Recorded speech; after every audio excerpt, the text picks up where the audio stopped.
Good morning, everyone. If I could have your attention, welcome to the Metropolitan Planning Organization meeting. Could I have a motion to accept the minutes? And Sylvia, we do have a quorum, is that correct? We have a quorum in-house. Okay. Could I have a motion to accept the minutes of October 26th? We've got one with Al Hall. Is there a second? Any corrections or omissions? Not seeing anyone noting that. Could I call for a vote? All those in favor? Aye. Abstentions? I'll abstain. Any comments from the virtual commissioners? Or just a thumbs up all the way around? Okay, that's great. Sylvia, do we have any old business to discuss? No, I say let's go with new business. Okay. And you want to introduce our first speaker? I think I'm going to let Nate introduce our first speaker. Okay. I have not arranged that. All right, well, I will introduce our first speaker then. We are fortunate that the timing of our meeting coincides with a grant solicitation that our colleagues at New Hampshire DES are currently coordinating. It's for the state clean diesel program. It is funding that comes from the EPA through the Diesel Emissions Reduction Act. And given the composition of our commission, we thought it would be a good opportunity for our colleagues at DES to provide an overview about that program, some of the details, and make sure that all of our communities are aware of this funding solicitation and have the opportunity to participate if you are interested. So we are joined today by Ricky DiCillo, who is the program coordinator for this effort at New Hampshire DES.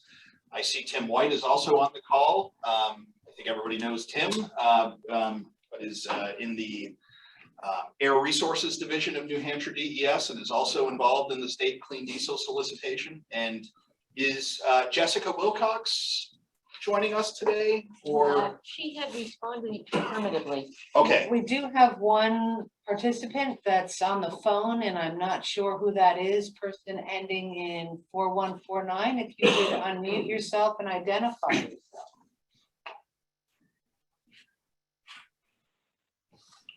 Fred McGarry, Deerfield.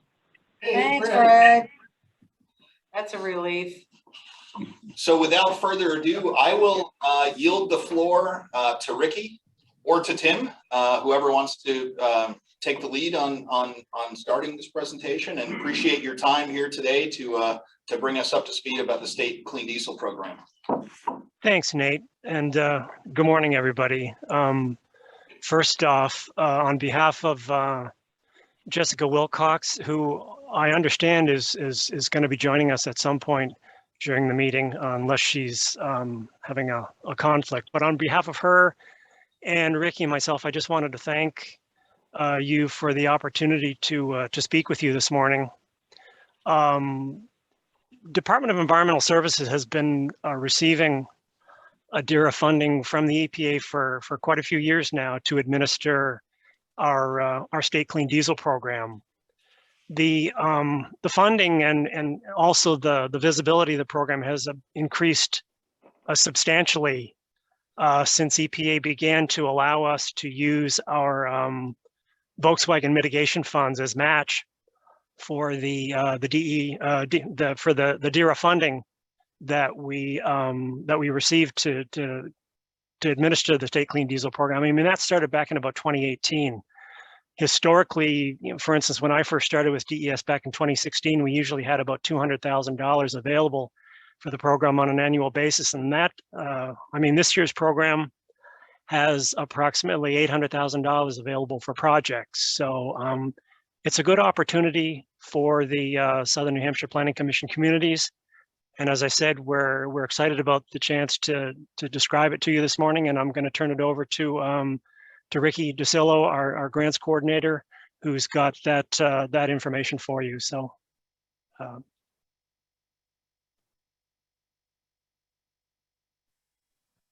Thanks, Tim. Can everyone see the PowerPoint presentation?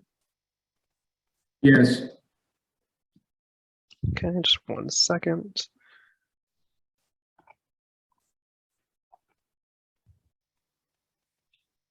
Let me just get my screen sharing correct and we'll be right on our way.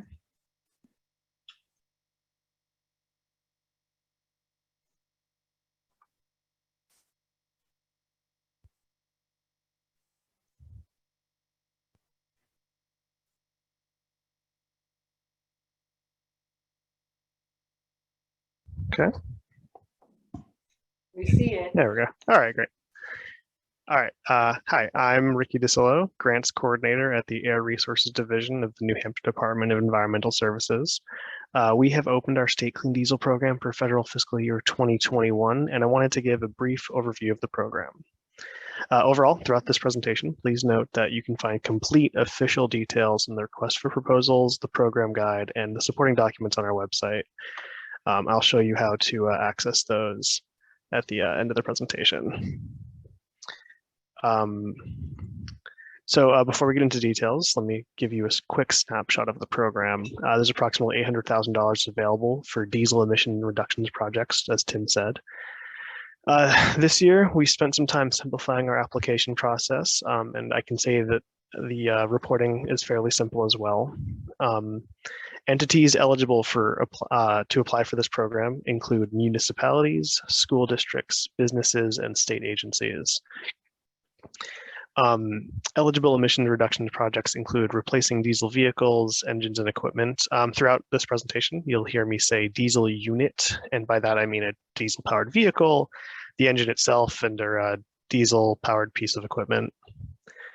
Proposals are due December 17th at 4 p.m.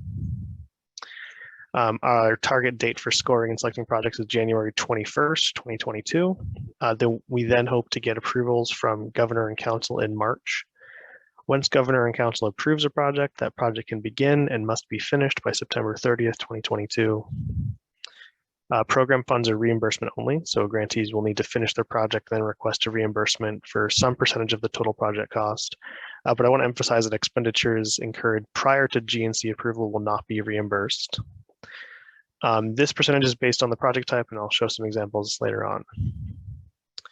So the goal of this program is to improve New Hampshire's air quality for human health and for the environment by reducing diesel emissions of air pollutants like oxides of nitrogen, particulate matter, and CO2, which contribute to health problems such as asthma, lung cancer, and premature death. The program is funded through a combination of federal and state funds. EPA provides base funds, which New Hampshire matches with funds from the VW Trust, and this match unlocks bonus funds from EPA, so the total with VW and EPA funds together is at approximately $800,000. If you're familiar with the program from past years, I want to draw your attention to some key changes. First, EPA has established some eligibility criteria for projects replacing or upgrading a diesel unit. The applicant must have owned and operated the unit for at least 2 years. The unit must have an estimated 3 years of remaining useful life left in it to be eligible. Further, there are specific rules for each unit type for how much it had to have been used over the last 2 years, all of which you can find in our request for proposals. Additionally, this year we're increasing our focus on alternative fuels and electric vehicles, as well as our focus on projects affecting low-income populations. Finally, we've taken steps to advance priorities of environmental justice, which I'll talk about next. So in the interest of accessibility, we're inviting applicants to email the designated contact person, that's me, Ricky, with questions about project development, clarification on the application process, and even to request resources and references. Additionally, my colleague Jessica Wilcox coordinates the Granite State Clean Cities Coalition, which can provide resources and connections to support alternative fuel and electric vehicle project development. Jessica, if she's here, will have a few things to share at the end of the presentation. This year, a large percentage of the score will be calculated based on the project's benefit to economically disadvantaged populations. We're also offering bonus points for projects with additional benefits, and more so than before, bonus points for replacing with electric, compressed natural gas, or propane. If you want to learn more about the full scoring grid, you can find it in the RFP or on the web page as Appendix C. So here's the general scope of the program. Projects include replacing diesel units with propane, compressed natural gas, or electric units, replacing old diesel units with newer, cleaner diesel units, installing idle reduction to certain vehicles or equipment, and installing plug-in power for long-haul trucks, locomotives, marine vessels, to reduce idling through shore power or electrified parking spaces.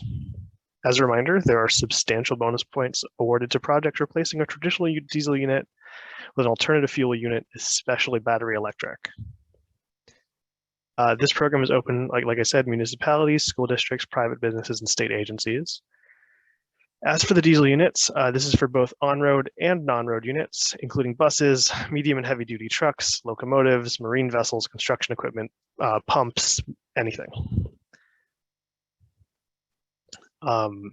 Since most of the projects we get are replacement projects, I figured I'd include a shortened list of some of the eligibility requirements here. Applicants are encouraged to review the RFP very carefully for their particular diesel unit, as there are more specific details in the RFP and in the EPA program guide about which projects can apply to which diesel units. But generally, in order to be eligible, the project cannot have yet been started. The existing unit must be diesel and fully operational. The applicant must have owned and operated the unit since March 2020. The existing unit must be capable of continuing to operate through March 2025. The existing unit must be scrapped once it's been replaced. The proposed unit must be used for the same purposes and be of similar form as the existing unit. You can only replace a diesel unit with another diesel unit if the old diesel unit is engine model year 2009 or older, whereas replacing a diesel with an electric, propane, or natural gas has no age restriction. There's, again, specific usage requirements. In the RFP, you'll find usage requirements about how many miles or hours the unit has operated over the last 2 years. So that's a little bit of the eligibility. Now we're going to look at the funding amounts. So like I said before, I'm going to focus today on replacement projects because that's what we mostly get, but there are other details about other projects that you can find in the RFP and in the EPA program guide. So you can see in the middle column how much the grant can cover, and the right column is how much the applicant is required to cover. It's worth noting that projects replacing a diesel unit with electric units can also include certain costs of purchasing and installing the charging equipment as well. The next slide has some examples of what kind of projects we've seen and we anticipate seeing, as well as the grant funding limits. So generally, EPA funds a higher percentage for replacements with non-diesel alternatives like propane, compressed natural gas, and electricity. For example, if an applicant wanted to replace a diesel school bus with an electric school bus, the grant could cover up to 45% of the project cost, whereas replacing an old diesel school bus with a newer, cleaner diesel school bus would only qualify for up to 25% of the project cost. That said, applicants are encouraged to determine what the best project for them would be. And we've received a lot of surprising projects too, so if you have an idea for something that could reduce diesel emissions, it's worth at least contacting us. And like I mentioned, accessibility is a priority for us this year, so we're happy to help applicants develop projects by providing resources and information. So that's more or less how the program goes. Let me just quickly show you how to find the RFP and the supporting documents, and then I'll turn it over to Jessica after. So if you go to des.nh.gov, under the Business and Community tab, you'll find the Loans and Grants link. You can click that and then select the State Clean Diesel Program, and from there you'll have access to the RFP and the supporting documents. I highly recommend starting with the request for proposals. And if you're gonna have trouble finding this, I also think you can just Google New Hampshire DERA, D-E-R-A, Diesel Emission Reduction Act, and we should be the first result. So here's my contact information. It'll be up again at the end of the presentation. Like I said, I'm the designated contact person for questions, clarifications, and to send this grant application to when it's done. And as a reminder, applications are due December 17th, but projects cannot begin until Governor and Council approval and must be completed by the end of September. The DERA webpage on DES's website has all the forms and official details. So before we finish up, here's Jessica Wilcox, the Granite State Clean Cities Coordinator. She has a few resources she'd like to share as well. Good Good morning, everybody, and thank you so much, Ricky, for that. Sorry that I had to join late, everybody. I was on another call that unfortunately was running a little bit over, but thrilled to be here and to see you all. It's been a while since we've been together, and thank you for a little bit of time here. I just kind of wanted to reintroduce myself, Jessica Wilcox, and our coalition. So I do work with Ricky and Tim at New Hampshire Department of Environmental Services as a transportation specialist there. But I also coordinate our state's Clean Cities Coalition. And in case you don't remember, the Clean Cities Coalition is actually nationwide. There's at least one, I think, in almost every state here in the nation. And we are supported by the US Department of Energy. So a lot of access and opportunity through that connection to the DOE. But here's what we do, boots on the ground here in New Hampshire. We do work with fleet managers, business managers, public and private, towns and cities, energy committees, sustainability committees, businesses, anyone that has a fleet of vehicles that is interested in either transitioning away from gas and diesel conventional fuels to other alternative fuels like propane or natural gas or electric, as well as for fuel efficiency efforts like idle reduction. This is just on the screen, on the slide here is just a sampling of some of the events that we've supported, because we would love to see projects taking place here with your region that we could highlight either through a ribbon cutting or at one of our events where we have folks come in and talk about their projects. Because obviously what we've learned is that for our municipalities to be successful in this work, it takes a team. And it's really helpful to kind of hear from other neighboring towns and cities that have gone before you. So Green Your Fleet, you may remember this is a great biennial event that has taken place at the New Hampshire Motor Speedway, although we missed our last one because of COVID, but we're hoping to be back at the Speedway again next year for our 25th Coalition's anniversary. We've also supported Nashua Transit in their transition from diesel transit buses to hybrid electric. We've supported Manchester Transit Authority in their transition from diesel school buses to propane. So just a little sampling of what we've done. Next slide, please. And one of the great tools I do want to highlight is the Alternative Fuels Data Center. This is supported by the Department of Energy, but it's a resource that Clean Cities Coalitions are very connected to. And so basically, if you want to know anything about alternative fuels, go to afdc.energy.gov. You'll get the basics, but you'll also have opportunities to dig deeper into that. There's case studies, there's federal and state incentives area, there's a station located for alternative fuels, and there's a lot of insight tips and tools and everything like that. And certainly if you've got a specific question, it can seem overwhelming when you go to this website, so I'm certainly happy to help point you in the right direction. Next slide, please. A couple of tools I do want to call out that may support you if you are interested in going after the state clean diesel funding and you're interested in developing a project where you're replacing a diesel vehicle with propane or natural gas or an electric vehicle. You may find some of these areas useful. One is the AFDC's vehicle search tool. I think Ricky alluded to this. You can go to this tool and locate what is available in terms of who's manufacturing the specific vehicles that are running on these alternative fuels. Where are they available? The A-Fleet tool is great for calculating cost of ownership, because one thing you're likely going to see when you start doing your research into alternative fuels is that there's certain costs associated with those, but you do want to look at the big picture cost. Perhaps the upfront cost of one of these vehicles is higher, but what are you going to save in terms of maintenance and fuel savings? So you want to factor that in. Additionally, like I mentioned, laws and incentives and case studies, which may be useful to you. In fact, there's one on Massachusetts transition to electric school buses. Next slide, please. And then, of course, we have technical and problem-solving assistance. And this is really useful because I think, what towns may be up against, especially in terms of delving into these projects, is those technical questions that might come up as you're exploring the feasibility of these projects. So never fear, reach out to me. I'm happy to connect you or even ask questions on your behalf if that's helpful to you as well. So we've got some really great resources there. Next slide, please. And last, I just want to highlight, we've been collaborating with the Clean Cities Coalitions in Vermont and Maine on a medium and heavy duty municipal and commercial electric vehicle effort. So this year we've held a bunch of different webinars. We've also held some in-person demonstrations with electric street sweepers, and we've got another a couple planned in the Upper Valley with an electric plug-in hybrid electric pickup truck this next month. So if you've missed those webinars, they are on our website. There's been recordings of them, so you're welcome to check those out. And please be sure to sign up for our mailing list so that you're looped in for those future opportunities. Next slide, please. And lastly, here's my contact information, our website link. Love to hear from you and support you in your efforts. Thanks so much for your time. And thank you, Ricky. Thanks, Jess. So one more view of my contact information for the State Clean Diesel Grant. If there's any question, if there's time left, I don't want to take too much time. If there's time left, I'll take any general questions.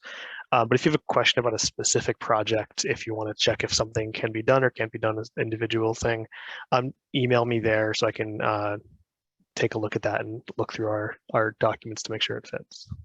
So yeah, if there's any general questions, I'd be happy to answer them. Ricky.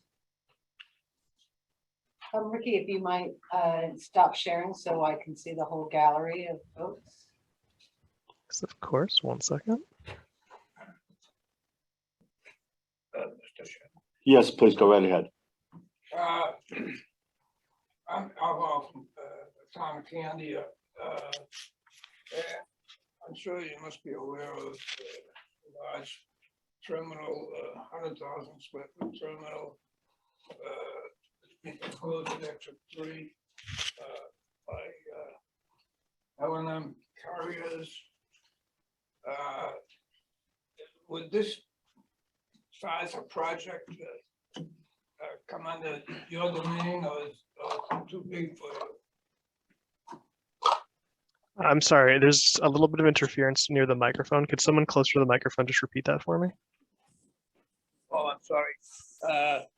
In the town of Candia, I'm not sure you're aware of proposed 100,000 square foot regional terminal by L&M carriers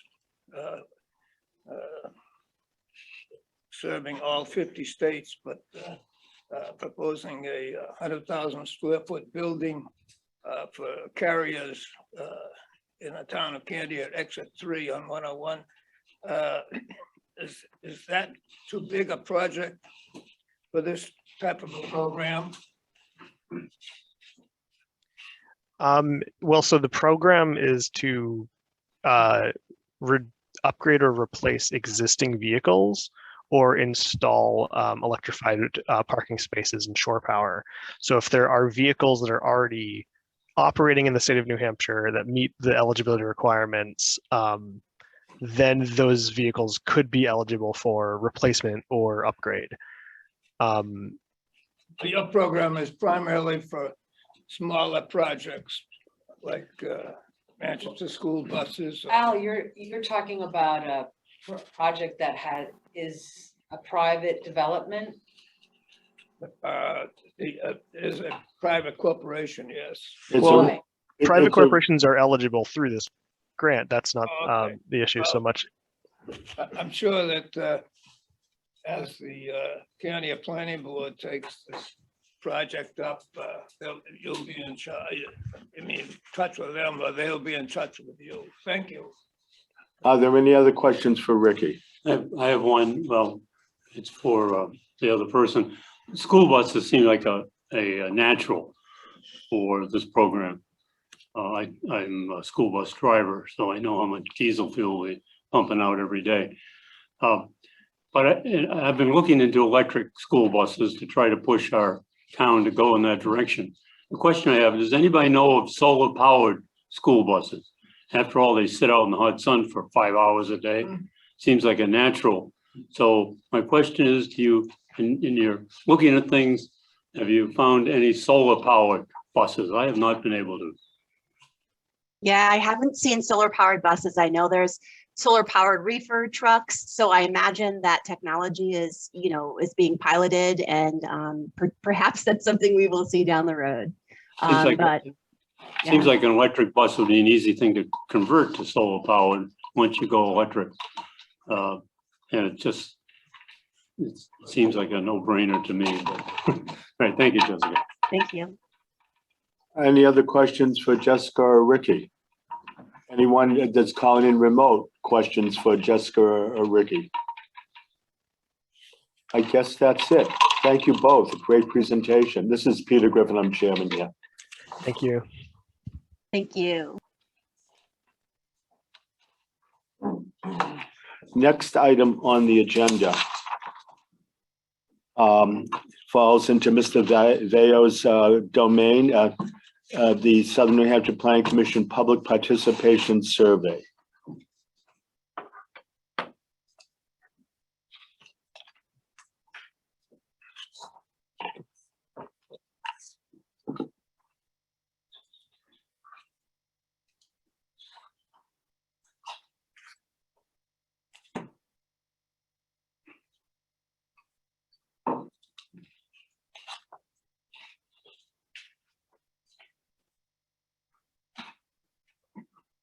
Can everyone online see the presentation slide?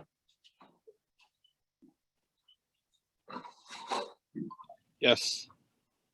Thank you.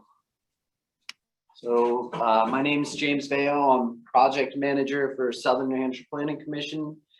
And today I'm going to talk a little bit about Southern New Hampshire Planning Commission's Public Participation Survey, which is live right now through SurveyMonkey.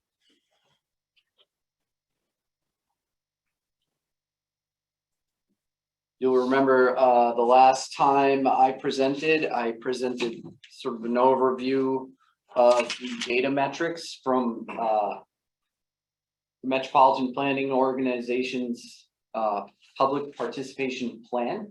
And so part of that data gathering is conducting a survey to gather baseline metrics about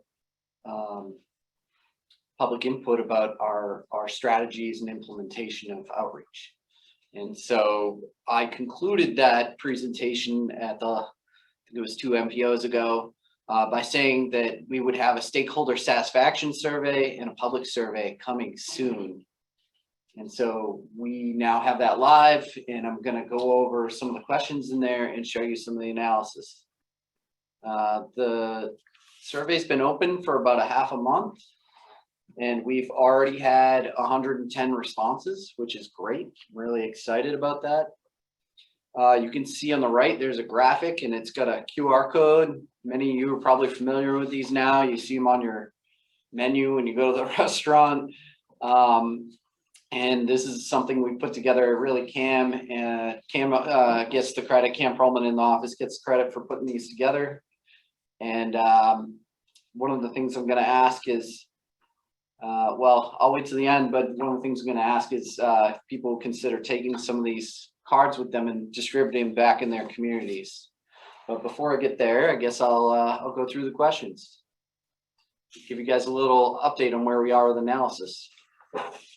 Something I forgot to mention is this survey opened about November 14th, and it's going to run till December 14th. So it's a 1-month open survey. So we're about halfway through.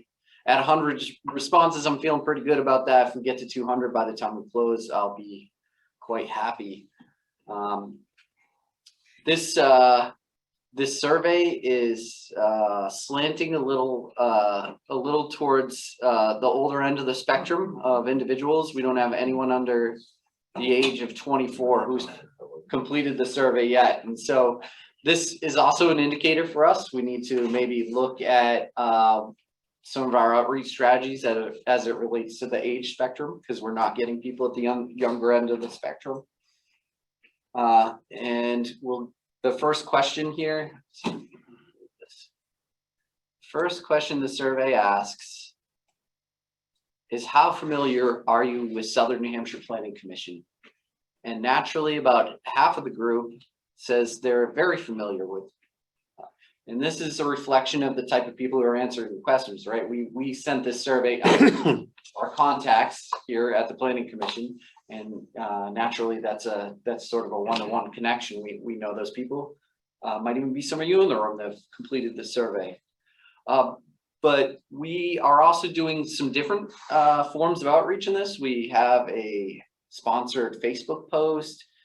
We've put this out in other forums on the internet. And so we're getting people who have never heard of us before answering this survey as well, which is good because we, as a group, we really want to reach some of these people who have never heard of us or seldomly heard of us, find out what their preferred methods of communication are, and reach out to them so that we can reach a broader base of our region's constituents and gather their feedback.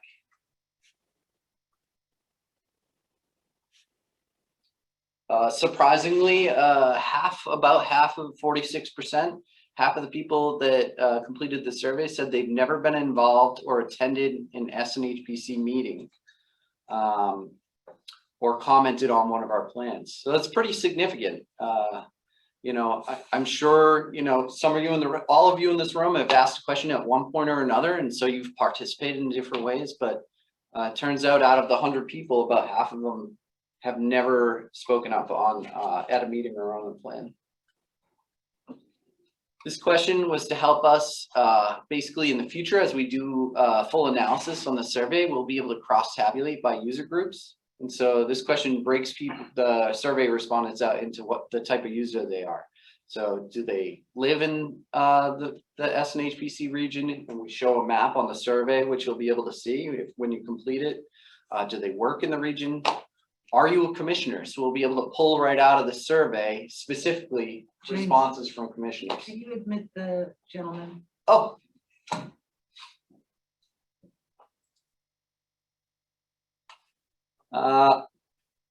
Again, we can also break out the TAC members, or we can put the commissioners in the TAC members together. And then the last group was collaborators. So New Hampshire DOT, Federal Highway, MTA, CART, they could all be included in this group as well. And so we can run all the questions in the survey filtered by any one of these groups and find out how those particular groups like to be engaged.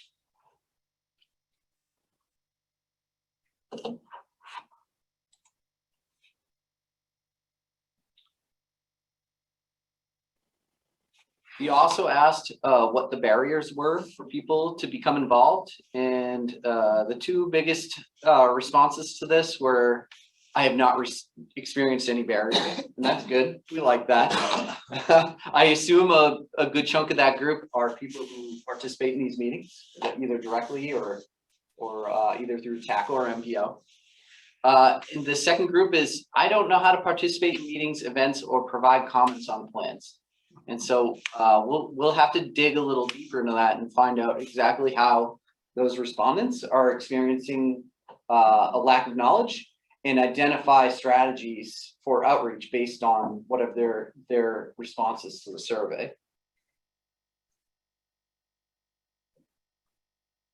The other question we asked is what people's preference were for reaching or receiving information.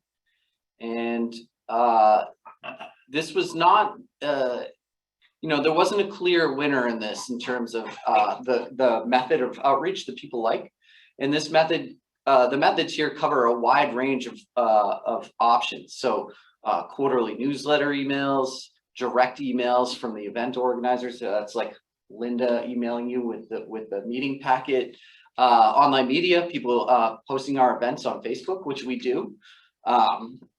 Our own webpage, our SNHPC webpage, where we publicly notice the meetings. Automated text notifications. So, you know, like Manchester runs a Nexile, which is a software that pushes out a text when certain information needs to be shared with the general audience. You know, stay off of Valley Street, there's water being sprayed. And so we can use tools like that, although we don't. And then phone call invitation. So if people say, don't call me, is basically what we're seeing from this as the least favorite of them. Here is, it's kind of hard to read, but the variety of options here about what online media content platforms people prefer. And by far and wide, Facebook is the preferred online platform for receiving information at 85%. And this was a multiple selection, so somebody could have picked all of these or picked none of these. And by far, Facebook was the preferred method.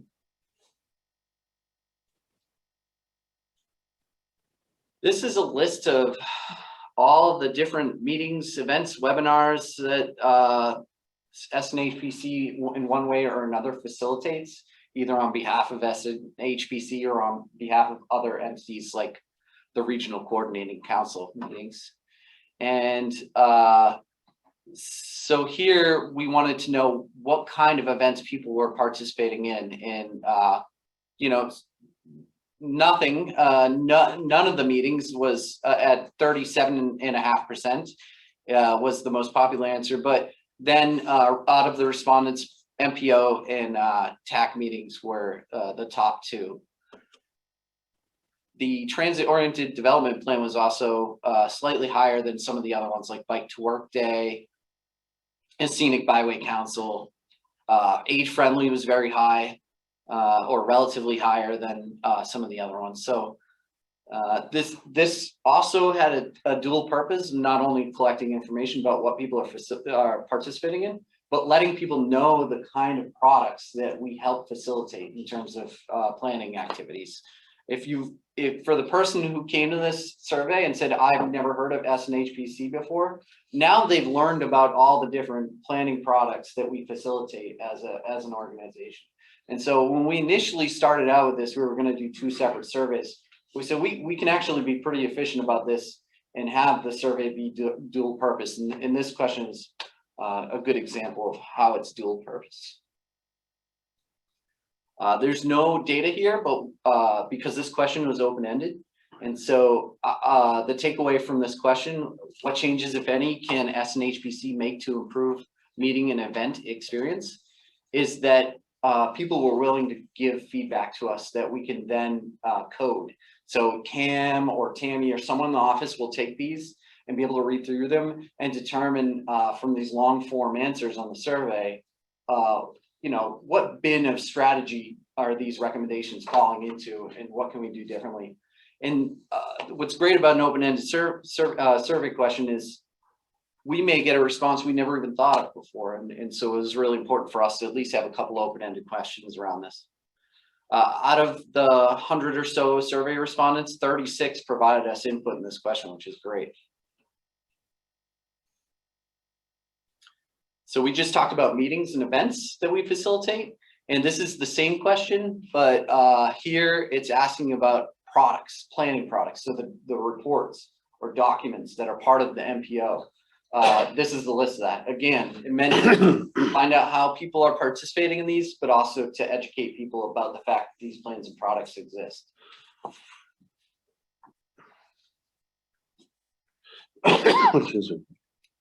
This is probably the core of the survey is, you know, how would you rate SNHPC's performance, informing people of the opportunities to participate. And so here we're getting sort of a good rating. We're not excellent, we're not fair. We're kind of falling into the generally positive rating range.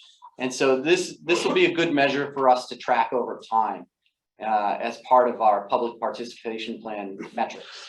And so I just wanted to be able to show people that. I'm almost done. I have 2 or 3 more questions here and I'll wrap it up.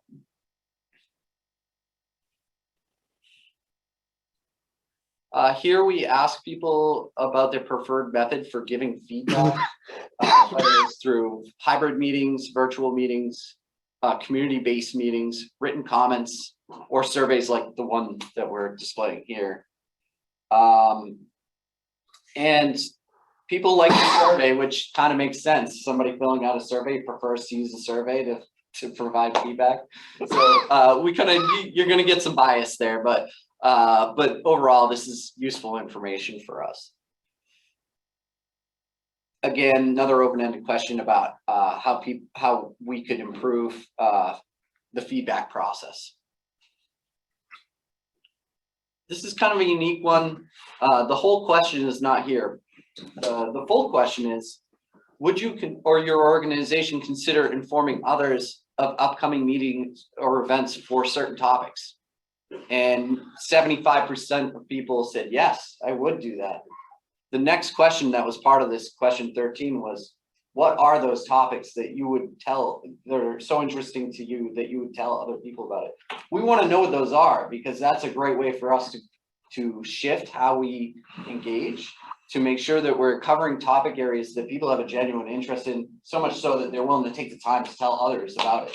And so this was kind of a unique question, and one that I particularly like, because someone's passionate enough to go out of their way to forward an email to a colleague or another organization. That's probably going to be a winner in terms of engagement and discussion with the general public. We then ask people if they get our newsletter and email blasts. And then in the survey, you'll see this if you fill it out. If you have already, you saw this. This is followed up by a survey slide that shows all the different ways you can connect. All the different ways you can connect with SNHPC, whether it's through Facebook or Twitter or email, or you can give us a phone call, our webpage, and of course through signing up for the newsletter and the email blast. So that concludes where we are with the survey. I do have one last request for everybody in terms of this participation. This ends by December 14th.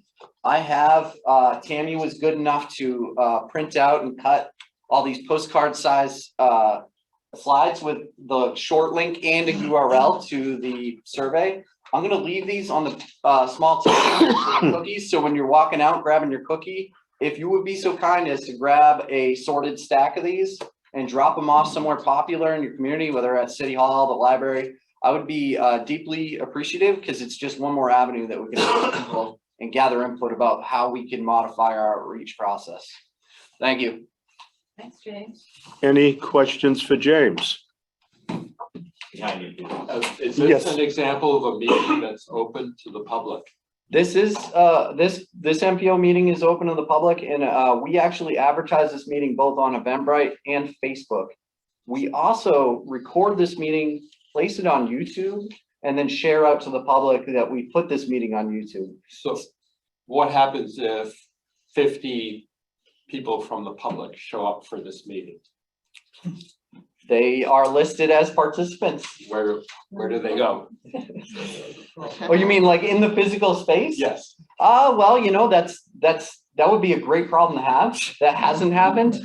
If I'm sure if that does happen, Sylvia will have choice words for me, but ultimately that's probably one of the best problems we could have. So it would be my goal to get to a place where something like that happens. So. Well, because I know people who I've spoken with who are interested, but I don't know if we can just welcome them here because of the space. Is Zoom an option for them? I think many people would prefer to be present in person. When we advertise online, we advertise for people to participate through Zoom. You know, our public notice has to tell people that they're allowed to come here. That's required by the law, that we notice that people can come to the space and attend a meeting. But when we market the fact that we have these meetings online, we really point people to join through Zoom so that they can participate in a safe way. So. One of the other things too, not only the library, but think of the town clerk's office for distribution, because they have I know my town clerk is putting together a new resident bag where she puts in things about all different organizations. So that's another option, or just simply she put it on the stack on the counter. Any further questions for James? Okay, James, thank you very much. Is there any other business to come before the MPO? Mr. Chairman. Yes. I would be remiss in not noting the great news that we received in this region last week from our federal delegation and yesterday through the formal announcement of USDOT that the city of Manchester has been awarded a $25 million raise grant. We at the commission have been a partner to the city since the very beginning of that effort. We have been on the core team working with the city of Manchester to develop that grant. It's hard for me to relay how competitive that program is. on a national basis. There are far more than 10 times the amount of applications each year than the amount of available funding. So for New Hampshire to be able to, this was the only ward in New Hampshire in this cycle, and for us to be able to secure, I believe, the largest single grant in this round awarded to any single city in the country is quite an accomplishment for all of the project partners. And there was a real group effort here.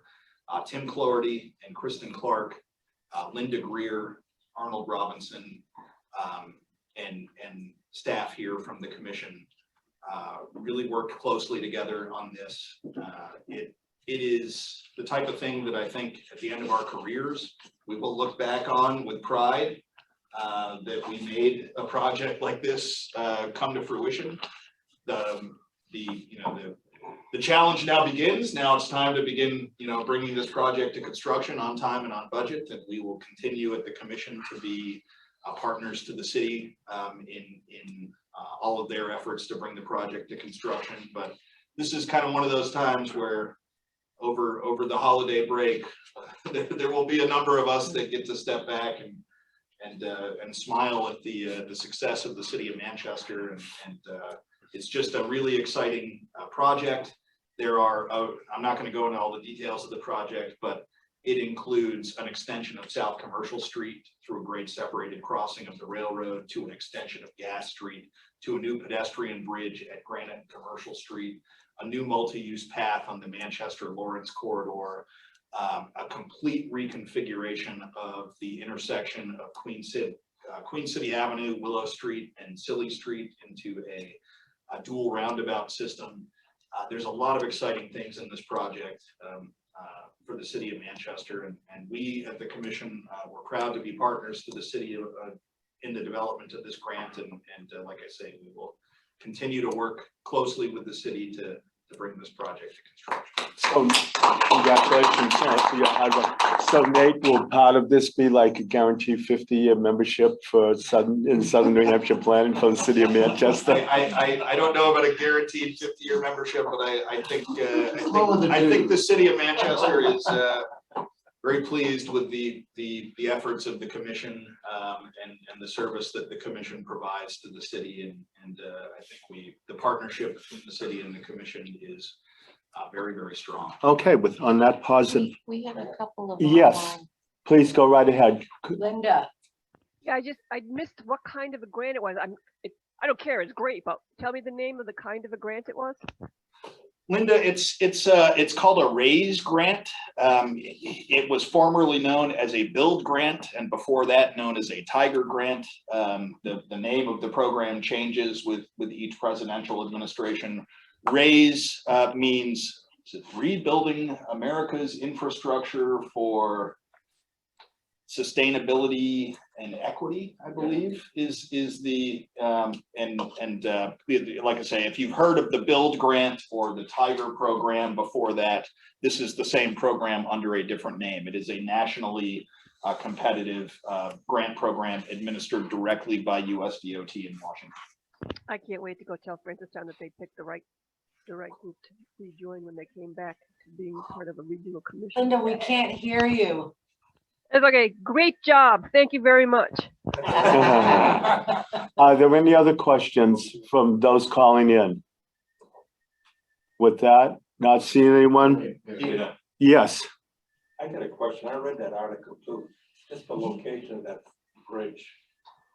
We have one right down the street from that, don't we? It was across the river. You talking about the South Commercial Street or the Granite Street pedestrian bridge? Yeah. My fisher cat, you can get on and walk over that. Oh, that's a pedestrian bridge. Yeah, this would be a full extension of South Commercial Street. Oh, okay. But there is a pedestrian bridge at Granite and Commercial. As part of this grant, yes, there is also a pedestrian bridge at Granite Commercial as part of this grant. Yes, go ahead. Peter, I can speak on behalf of the city of Manchester. Members of the staff of the commission played a huge role in making this happen. This was actually the third attempt, and they just, each time they got feedback and made an adjustment. A lot of this came out of work that James led. How many years ago, James, the TOD? 2019. Yeah, so a lot of it came out of that, and so the importance of the commission was very, very important in the success of getting this grant. So, I think what I've noticed in a number of different grant requests, you may not get it the first or second time, but at the same time you're doing it, you're building a relationship with the grantor, that they get to know you and they maybe get to understand what your goals are as part of the requiring the grant, requesting the grant. there is a summary, Nate, can we get it out to the commission? Yes, we can. We do have the complete narrative that was submitted. I think that provides a pretty good overview of all the different project components. We could certainly distribute that to the members of the commission.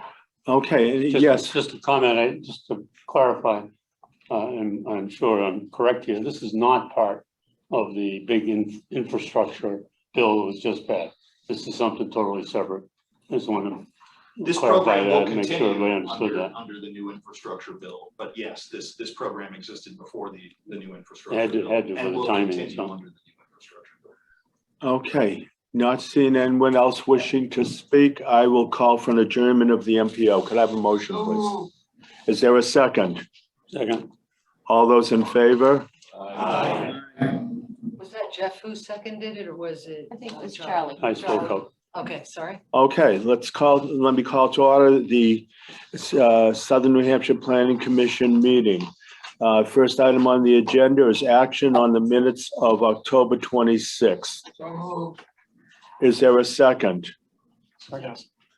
Any corrections or omissions? Not seeing any, could I have an approval, please? All those in favor? Aye. Opposed? Okay, Abstain. abstain, thank you. Okay, new business. Linda, did you get all that? Hall, O'Neill, and Fairman. She is quick. She is quick. Lots of practice. Okay. Sylvia, will you be introducing the first order of new business, the dam removal projects? I will be. So we're, every now and then, when we have conversations with our executive committee, we ask, what are some projects you would be interested in hearing about? And our new chairman, Peter Griffin, had asked me to get an expert on dam removal projects. And so we are lucky enough that we have, I think I saw, Bill? Where was it, the bottom? Here we go, Bill Thomas. Thanks, Bill. I'm here. And I'm here. I'm going to make you a co-host. Okay. Yes. You, So I talked to Bill, I don't know, several months ago, I think back this summer, and he has a great presentation he's going to provide. If I could just interject something in a moment, when you come to the questions, could you, for those asking questions, could you state your name and the municipality that you represent, so it'll give Bill an idea of who's asking the questions. Bill, thank you. thank you. Oh, I'm not Peter Griffin, I'm the chairman from Windham, so. Sure. I'm glad to be here. Are you ready for me to get started, Sylvia? I sure am. All right, so I'm going to try to share my screen here, make sure this all works. I was getting a weak bandwidth signal a minute ago, so I figured that's probably going to make it interesting, but let's see how it works.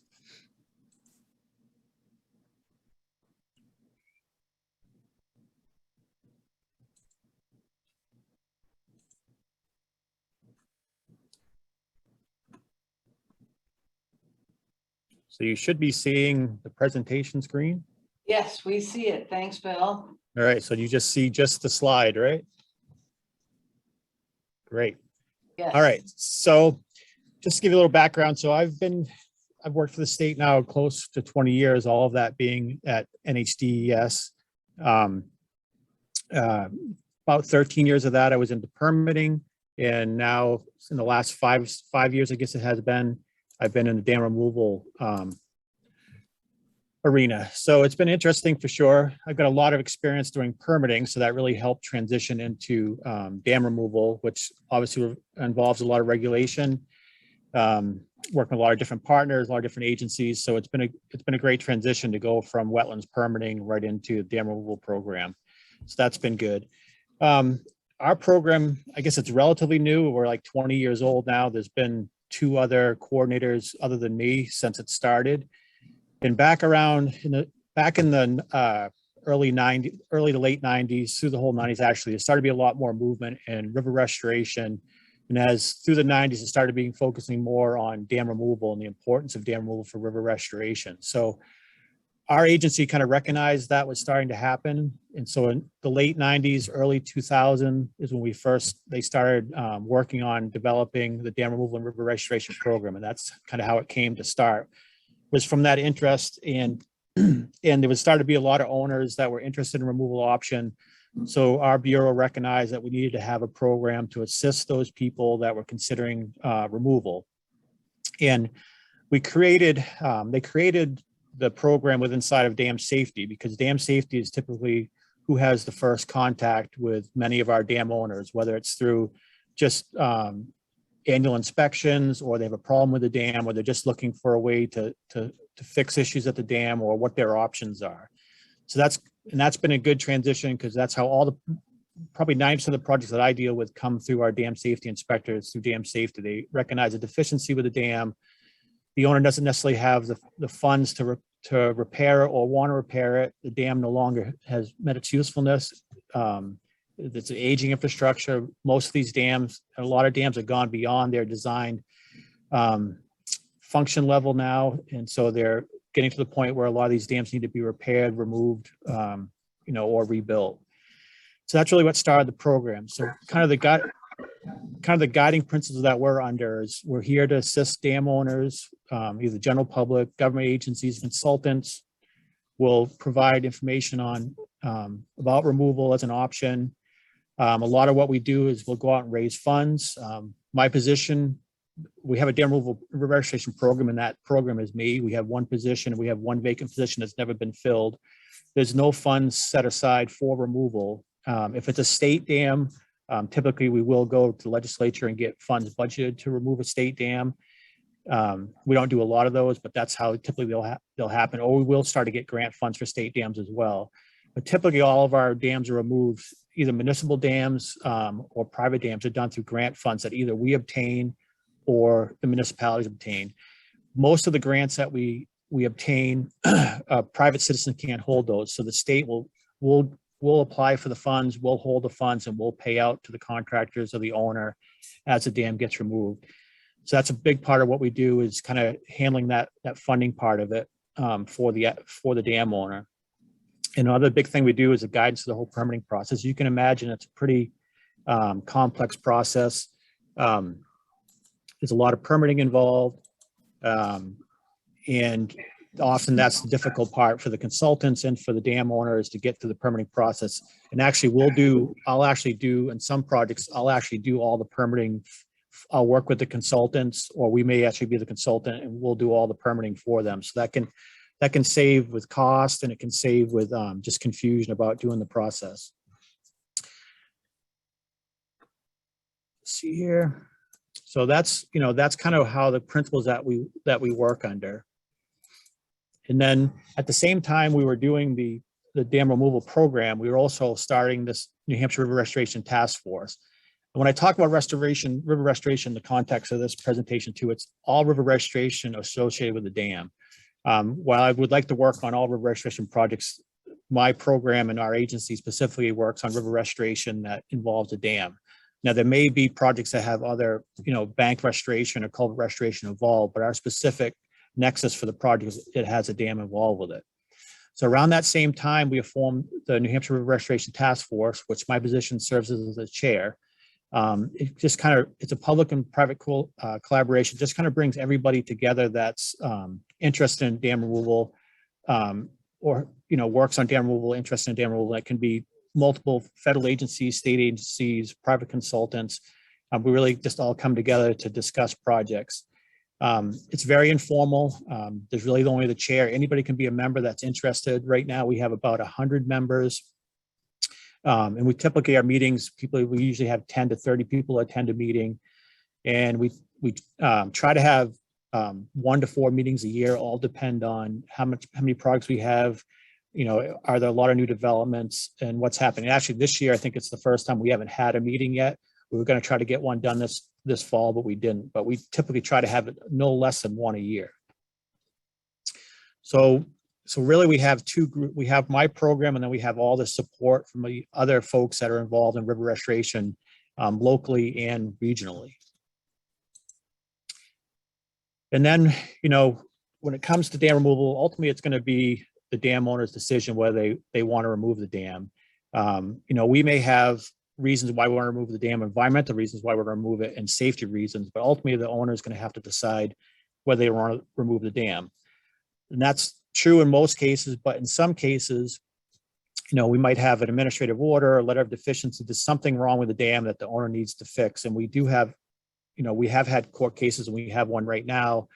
If an owner if they're not complying with in fixing the deficiency on the dam, we can get to the point where we can order them to either repair, replace, or remove the dam.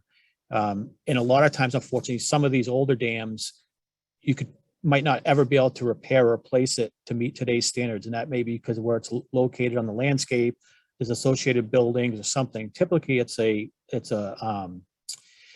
spillway capacity issue where that site may not allow you to expand a dam enough to make it meet today's standards. So, ultimately it's the dam owner's decision whether they want to remove it, but there are cases where they have to do something due to legal action. Once they've decided they are going to remove the dam, and these are some of the reasons why you'd want to remove it. I don't think it's probably not new information to most folks, but just why we want to remove dams typically. I mean, obviously, as the owner, it's typically a safety issue that they can't comply with a deficiency with the dam. But on top of that, we have thousands of dams that have met their usefulness. Their safe and economic life is done.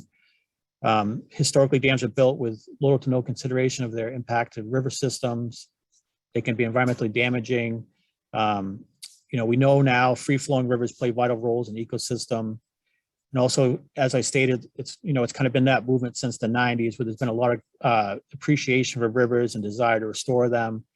Then what's the economic benefits to maintaining a dam? We're not talking these big recreation dams or viable hydro dams. We're talking a lot of these dams that were built for mills or something, or recreation that's no longer used. And what's the economic benefit to trying to maintain that dam in the impoundment versus restoring the river? And the other big thing, available funds, as probably most of you know, there's not a lot of funds out there to repair or replace dams. But there is if it's a good project, there is quite a bit of funds available, and that's obviously increasing more and more restoration fund dollars out there to restore dams. And that's, so that's always an attractive option to a dam owner, private or municipal, because, they don't have to use the community's money, their own money in a lot of cases to remove the dam. And, different grants have different requirements for match and other funds. But again, that's something that's attractive to a lot of owners because there is a funding source out there to remove the dam. Now, just on top of why we remove dams, this is just a, kind of a good slide that you used from Laura Wildman. It kind of just really shows what, on the top, you have that free-flowing dynamic river. We know the fish are swimming freely, the water's flowing freely, sediments moving, versus what happens when you build a dam. You usually have water quality impacts, you block debris, you block sediment, so it really starts to hurt the ecosystem below the river. So, it's just a good picture that really sums up why, most of us in the restoration world are interested in removing dams and the benefits of doing that. As you start, going down that road to start investigating removing a dam, obviously a lot of issues and this is kind of what I spend a lot of my time is trying to solve or address all these things that come up. There's a lot of economic issues and considerations come in dam removal, a lot of regulatory issues, engineering issues, ecological issues. All these things have to be looked at when you start doing dam removal. And again, the location of the dam, the type of dam, all these things can be, more or less complex depending on the site and the structure.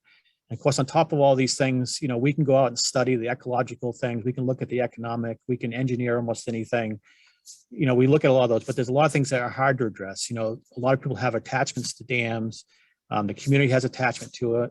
The community usually has a hard time envisioning something else at that site. When you have a site that's had a dam there for, 200, 300, 400 years, there's been something there. It's hard for the community to envision something different. They've always known that, a lot of people have personal attachment to the sites, and people feel like, we're taking something away. So that's, that's a real challenge in dam removal is, what are some of those other social issues and community issues that, that might stand in the way or prevent removal of the dam. It's typically, that's not as much of an issue on a private dam because folks typically, as soon as they hear the cost of maintaining the dam or repairing the dam and the liability, they're unwilling to take on those liabilities. So, this is what we deal with a lot of the economic issues and all these things on all the dams, but it's really some of those other social aspects too of how do you get the community to buy into the removal and appreciate the removal and consider something different that could happen at the site. And so once, we start getting into, where, we're pretty sure we're going to remove the dam. We start considering doing a feasibility study. I don't necessarily like the name feasibility because, what's feasible? Typically it's what can you come up with? Almost anything's feasible if you can come up with the funds to do it. This is really, usually when we get to this level, we're pretty sure something is going to happen at the site. Now, some of these will include dam removal, reconstruction, and repair of a dam too as other options. But typically when we get into this level of a dam removal, now we're starting to talk about, okay, what is it really going to take to remove this dam? And what are some of the things that are going to stand in our way or challenges we're going to have to face if we want to remove it? Typically from the engineering standpoint, so we're usually looking at the type and condition of the dam. What are the site limitations? Are there other utilities, buildings, upstream and downstream issues with bridges, other structures? Do we have, buried sewer lines or water lines that go through the river? What are some of these other tributaries that might connect to the system that may be impacted if we take the dam out? So there's a lot of stuff that goes into the engineering side. This is where we spend a lot of our money is in this part of the process is the engineering. And then obviously part of the engineering is the project permitting. And if we're going to do an alternative analysis, either all different designs for removal or the alternative analysis could consider something other than removal as well. Then we have the socioeconomic issues, what are the water rights, who owns the dam, what are the current uses, recreation, is public safety involved, economic value analysis of the site, archaeological and historical issues that we deal a lot with removing some of these older dams. Again, sentimental values and aesthetics, what's the site going to look like when we're done? Trying to envision what, different uses for the site. And then we're looking at the ecology. A lot of the stuff that we do and a lot of the grants that we get is for the ecology part of it, specifically for fish passage. We look for a lot of it, diatomous fish passage and resident fish passage, specifically brook trout, a lot of the structures that we use. The coastal sites, we're typically looking at eels and herring and fish like that we're looking to pass through the system. We look at habitat fragmentation, different ecological interconnections we can make or restore, vegetation at the site, wildlife, and whether it's species of special concern or endangered species at the site. And then another, typical problem we have at dams is water quality. So, we're looking at the chemical properties, physical properties, and public health associated with the water quality. We spend a lot of time as well on hydrology, watershed-wise, flood storage, impoundment drawdown, any impacts to private wells or public wells that might be associated with removal. And then hydraulics, we look at channel hydraulics, we look at building a safe channel that can handle the flows that will be restored by removing the dam. And we look at floodplain hydraulics. And then if we're at sites that dams may be preventing or causing ice jams, we look at that side of it too on certain projects. And then kind of a new area that, it's not a new area as far as dam removal design, but an area that we spend a lot of our time and money in now on urban dams is sediment issues. A lot of testing, quality and quantity of sediment. We look at how that sediment will be transported downstream. If there's contaminated sediment on site or just a lot of sediment, how do we manage that? Do we on site? Do we dispose of it off site? Can we let it go downstream? So we spend a lot of time looking at that on a lot of the urban dams. We look a lot at obviously designing for fish passage, channel morphology design, the form, function, process, materials, and site restoration.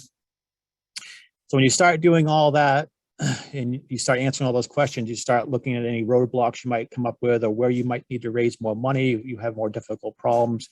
But again, we'll typically do some level of this assessment on every project. Now, there are sites that aren't as complex, and we know we're going to remove it, and we just know right from the start what some of our issues is going to be. Some of the more rural settings that we don't have to necessarily spend as much time and money on all these aspects beyond more of a desktop review. But some of these bigger projects that you may have heard of, like Sawyer Mill in Dover, which is a picture here, Great Dam in Exeter, structures like that. Some of the work they're doing on Mill Pond in Durham now, all this stuff was done for those feasibility information on those. So some of those more urban, big complex dams, we definitely do all this research. And then after you've done all that, and if it's a good project, and typically you're not getting into that level of detail, and you've already gotten some grant money potentially to do that type of research. If you're going to spend a couple $100,000 or do that type of research, you pretty much know you're going to do removal or something's going to happen at that site. So it's a pretty good project. And typically, if it's a good project, the funders will be out there. These are just a few of the ones that we have. Probably NOAA, U.S. Fish and Wildlife, and American Rivers, and New Hampshire Fish and Game provide most of the money that we deal with on most dams. Nature Conservancy also gives a lot of money. We get a lot of money through Hampshire Charitable Foundations. There's different grants to them as well. But, typically there's a lot of grants. I think Sawyer Mill, we had about $2 million worth of grants through probably 10 different grant sources over a decade. So it can be very complex, and we spend a lot of our time managing those funds and raising funds. And now with the new Infrastructure Investment Jobs Act, we're expecting and we're hearing that groups like NOAA are going to get $400 million for river restoration. U.S. Fish and Wildlife will have $200 million. And this is for nationally, but New Hampshire is expected to probably get a big chunk of that if we can use it. And they've talked about other agencies, NRCS, Forest Service, other groups will also get that money. Right now, we don't know how that money will go out to the municipalities or the states, whether it will go through their normal grant process they have now. We don't know what the requirements will be for match. A lot of these federal grants require 50% match for the grants, and a lot of federal grants, which you probably know, they don't allow you to use other federal grants to match those. So how that's all going to play out, and if they're going to relieve any of those requirements, what level will the project need to be designed in? We don't know.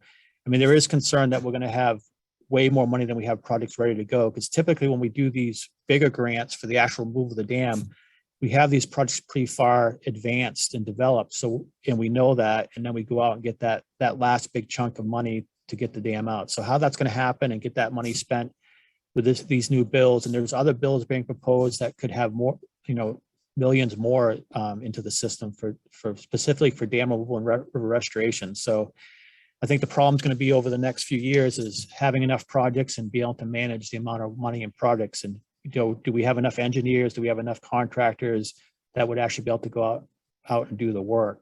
I mean, that's kind of a quick overview of how dam removal works in New Hampshire. And again, I spend most of my time working with the actual dam owners and the consultants that they've hired, trying to get the project done, find the funds. That's where I spend 90% of my time is just working with the consultants and the dam owners. And I want to go through a few of the projects that we've done recently in New Hampshire. Some of the more recent ones is kind of, I don't have Sawyer Mill in here or Exeter. Exeter happened right before I started. In Sawyer Mill, we could do, you could probably do an hour presentation on just Sawyer Mill. My counterpart at the coastal office who managed that project, and that project, 2 dams, and it took probably a decade from when we started talking about removing that dam to when it was finally out, and we're still working on it. So I've included some of the ones, kind of a broad brush of ones that we've done and the types of dams that we've done in New Hampshire in the last few years. This first one is Mun Pond Dam. This is actually a state-owned dam, or it was in Errol, New Hampshire. This is an interesting one because it was constructed back in the 50s, and nobody really knows why, because it was already like a 43 acre pond that was there. We don't know if they just built it to try to increase more fishing opportunities or why it was there, why it was built. But the state owned it, and we actually rebuilt it in the 90s as well. DES rebuilt it, but Fish and Game held the lease, and we maintained it for Fish and Game. But it had become, again, it was in disrepair, and it was owned by Fish and Game through a lease that was getting ready to expire in June of 2019. So we had a situation where we had a dam that's in disrepair. It actually was going to go to a higher hazard class because of the state highway downstream along the Androscoggin. So we worked with the town, a local fishing game club, to come up with a solution. Because if we were going to rebuild the dam, if we were going to spend state funds to rebuild the dam, it was going to have to be built to today's standards, which would have been a lot larger concrete structure at the site. So the town didn't want that. The Fish and Game Club didn't want that. So they, working with Fish and Game and documenting how healthy the pond was and how healthy the native brook trout population was in the pond. After, we had talked about this a decade before and they weren't interested. Now they were finally interested in removing it.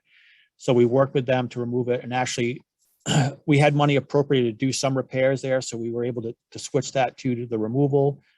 Our construction group and our design group actually designed the work. I did the permitting and managed the project, and our own crew removed it. And so here's a couple of pictures. So this is a crib. This is just the spillway of it. The actual earthen embankment of the dam is about 400 feet long, and the concrete, the spillway was a timber and rock-filled crib. So what we did is, because the old stream channel that left the pond had been bulldozed and dredged so many times, since before the 50s and after for the dams that have been there, they wanted to maintain the natural pond that was there. So we tried to do that as best we could. And we used the old dam to hold the elevation. And all we did is we constructed a new stream channel. We cut a large breach through the dam and constructed a new stream channel designed to pass brook trout through the system. And you can see we started just after June 13th, and by the 19th, the dam was out, the new channel was constructed. And shortly after a month, you can see how the vegetation came back in, and another couple months, it started to grow in more vegetation. And actually, as we were right in that top picture, when the dam was out, June 19th, we already had brook trout going through that channel, actually while we were finishing up. So it was successful. I'm sorry to say there's a large beaver dam built across it now, so it's probably blocking fish passage temporarily, but that was a successful and relatively simple project. And it saved probably building $1 million dam in the middle of nowhere, because that's what it would have taken probably to build a dam to meet today's standards at the site. This next one is a privately owned dam over in Chesterfield. It was Hubner Pond Dam. This was a farm pond dam that was built for recreation in the 60s. The daughter of the owner and her husband inherited the property, and it's still an active farm. The dam was failing. They started looking into insurance liability and trying to repair the dam. They got to the point where they didn't want to have the dam there anymore. They worked with NRCS to come up with funding for agriculture and forestry project that we're doing there as well, and through an EQIP grant for fish passage, because there is a native brook trout population in the stream associated with it, upstream of the dam, but no brook trout below the dam. So they're able to obtain funding and use their own match, their own construction to do the removal. And we worked with them to do the permitting and all the design, construction oversight. And this one was removed back in 2019. And this is just a few pictures of them doing the work. You can see they're building a new stream channel through the former impoundment. You can see in the lower left-hand corner, you can see where the dam was. We cut a large breach in it, and again, built a new stream channel that connected the natural stream channel up above to the natural stream channel below, and that was designed to pass brook trout. You can just see over the few months how quickly, as soon as you're done, it pretty much starts restoring itself after you remove the dam. And there's another one another type of dam we just recently did in Bethlehem. It's actually owned by Littleton Water and Light. For those that don't know, the South Branch and North Branch Gale River system is just off of Route 3 in the White Mountain National Forest, upstream of Littleton.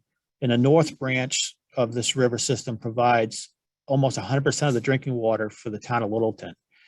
And this dam the dam on the South Branch was built in the 1950s to actually supply more water to Littleton. They built it in the 50s on White Mountain National Forest land, and the plan was they'd collect water at this dam a tributary between this dam and the south branch and the north branch dam, and they'd pump all the water a mile uphill to the north branch dam and then send it down to the town. But I think they realized that it wasn't really inefficient. They never ran power into it. They started it once off of a auxiliary pump they have there, and they never operated the dam. It just sat there from 1956 until 2020 when we removed it. And again, this one was, it blocked fish passage. So the goal there was to restore fish passage.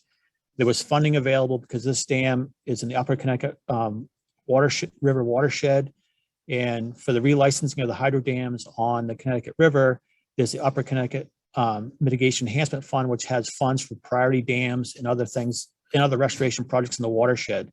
So we were able to obtain funds through that program. The Nature Conservancy, American Rivers, Fish and Game, and Littleton Little Water and Light also provided money and construction support for this project. And so this is just a picture of the dam when they were impounding water in 1974. And then shortly after that, when they weren't impounding any water anymore, you can see the dam, its current state when we discovered it. And it actually was interesting because White Mountain National Forest didn't even know the dam existed. And Littleton Water and Light didn't know how they were able to have a dam on White National Forest property. And they actually were pretty nervous when I brought it to them because they thought maybe they hadn't paid taxes since the 50s. And they didn't know how they actually even had the rights to have the dam there. So as we started investigating, we found out they actually had a conditional use permit from the White Mountain National Forest to construct the dam there. But the only thing they hadn't done is I think it was like a $20 fee a year to have the dam there, and they had never paid that fee. But when White Mountain National Forest realized they wanted to take it out, they were willing to overlook the fee they hadn't paid. And this is just, back up. This is kind of typical how we take out these concrete structures. And we were fortunate on this project because it was in 2020 was a drought up there. So we had very little water issues to deal with.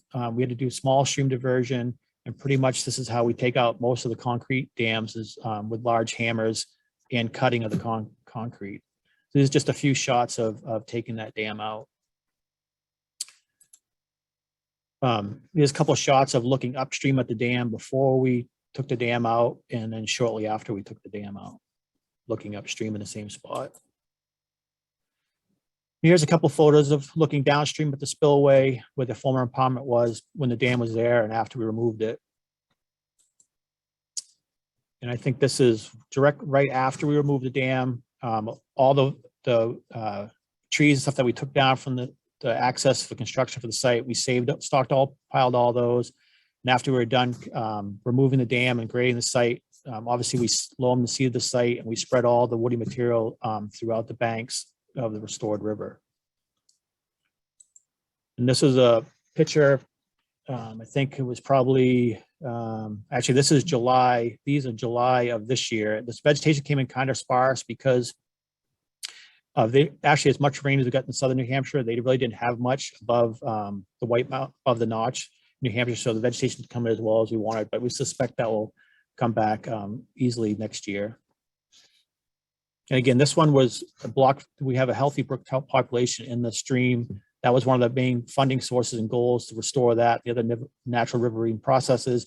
And also Littleton Water and Light, because of the access to the site, they were concerned because they have a lot of trespassing out there. They were concerned that somebody was going to fall off the dam and get hurt at the building and the structure. So that's why they wanted to get rid of it. And they didn't need it, and it had never been used. And frankly, it would have been too inefficient to ever run it the way it had been designed. This is just a couple of pictures of projects that we just finished up at Lower Peverly Dam removal. This is in Newington in the Wildlife Refuge. This project, if you've walked that site, there's a dam directly downstream of this site on Stubbs Pond Dam which blocks tidal flow from Great Bay into Stubbs Pond. Then there's Lower Peverly and there's Upper Peverly. So in this site, the dam was failing, the spillway was falling out. It used to be a recreation pond when the military had the site, it had been abandoned. Fish and Wildlife didn't want to deal with the failing dam anymore, so they decided to remove the dam. Because of the downstream dam and the upstream dam, and the cost it would have been to do a full restoration of the site for fish passage, U.S. Fish and Wildlife didn't think it was worth the cost for a full fish passage restoration. So they did this this type of partial dam removal where they removed a large breach in the dam and they created a small pilot channel with a series of weirs to lock all the sediment in place. Because if we want to do a full restoration, we would have had to do more sediment removal from the site, and it just would have been cost prohibitive. And then with the upstream and downstream dams, again, the benefit for full fish passage wasn't there. Although, as it's constructed, we feel like the structures, the 9 weirs that we built to hold the sediment in place, we do feel like they are passable by fish. And if we ever get to a point where we can remove the lower pond, the lower dam and the upper dam, we could modify them for full fish passage. And if looking down through this photo, that's actually Great Bay in the distance from this site. So it obviously would be a great project to do a full restoration here in the future.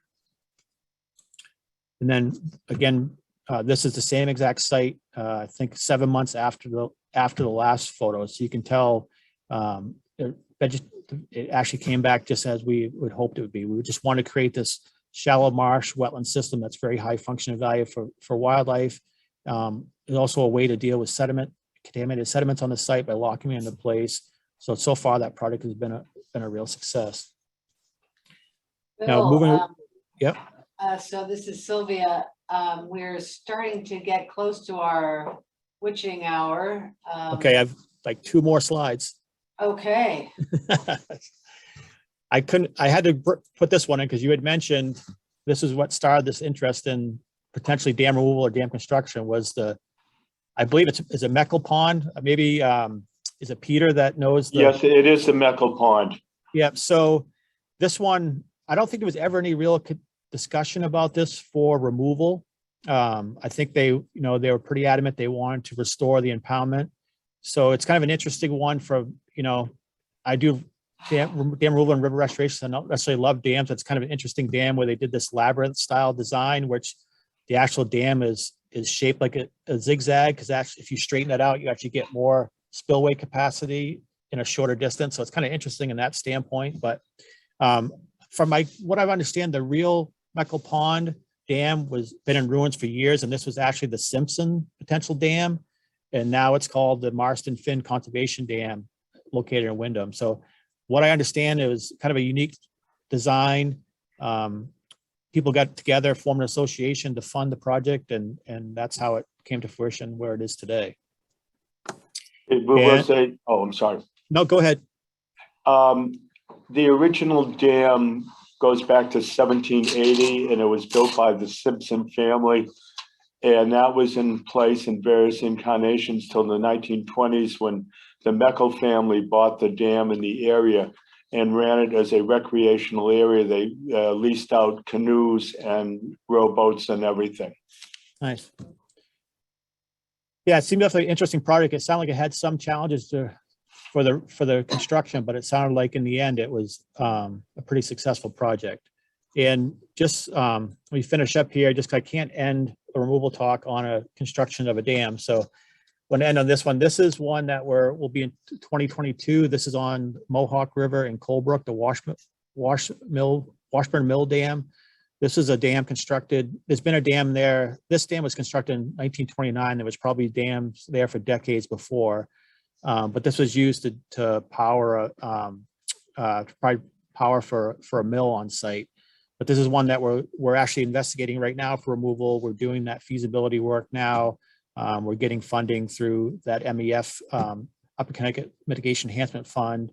Also working with American Rivers, New Hampshire Fish and Game, U.S. Fish and Wildlife to work on this restoration project. So we hope to break ground on this. If we can get the funding, we hope to break ground on this one in late August, early September. And that's all I had. Are there any questions for Bill? Bill, this is Dave Pierce, Gulfstown. When your agency seeks legislative funding for removal of a state-owned farm, do you seek that as a project-specific funding, or you just go after a bucket of money and then see what it will sustain? No, Jim, the head of the Dam Bureau, Jim Gallagher, you probably know Jim. They'll be from ones I've dealt with, and again, we don't do a lot of state dam removals, but the ones I've dealt with, it's been project specific. Thank you. How do you do public outreach prior to making that decision? For the state-owned dams, Yes, sir. typically, we'll meet with the community. It starts with, the local leaders in that community. If they want the dam removed, we'll start going down that path. And it's various, it's various. Again, we don't do a lot of state dams. We've only done one since I've been in this position. That one, we worked directly with the town to get what their interest was, and what the community at large, and that was really the Fish and Game Club that really utilized that pond. So we worked with them to see what the concerns with, and we announced to the public, any town meetings they want to have to discuss it. So we'll meet on a town forum, whatever we can do to get the word out and get what people's concerns are. Thank you, Bill. And Bill, just to back up for a moment, I have Peter Griffin again from Windham. When I look at dam removal, and you'd mentioned, and Windham is a good example of that, that's been in place for several hundred years. And then by virtue of that, that's created a whole new environment where it could be ducks, it could be fish, it could be turtles, whatever. And removal of the dam destroys that environment with the intent of restoring something that is even more ancient, like hopefully the restoration of a fish run. How do you weigh one against the other? And how do you know that the fish will come back? Well, that's a lot of good questions. Well, we do a lot of research to find out, the fish can get through there, but through the site. So, obviously we need to vet that out to make sure that if fish passage is the goal, are we going to get that when we're done? But just to back up to you're right. When you have a system that's been there for hundreds of years, you do form other wetlands, other habitats do form, but most, due to water quality issues, sediment issues, and just that natural riverine process, because, you do create potentially a high function value system above the dam, but what's happening to the entire system below the dam? So most resource agencies now have pretty much decided that the free flowing stream ultimately will be the best system in the end. A lot of times, we see with these systems, you don't necessarily lose that the habitat changes. We don't necessarily have a shortage of open water habitat in this state or throughout the country. An open water habitat is great for certain species, but really that diverse vegetation, flowing water, diverse vegetation types and ages, those are the things that really, shallow marsh areas, those are really the high function value areas that usually are supported by natural rivers. Because again, and a lot of that stuff too is it changes over time. You might get a beaver dam that builds up, you might get debris that washes in. So that system is very dynamic and changing all the time. And a lot of diversity happens naturally. With an impoundment, again, not all impoundments are that way, because some impoundments can be designed to have that variation. But, a lot of these large water or impoundment water bodies, they're really not, you have an open water body. There's really not much diversity there. Certain species may key on that, but you don't get a wide variety of species. Now, some of the ones we have a lot of emergent marsh on the edges and stuff that does, but it is something you have to weigh.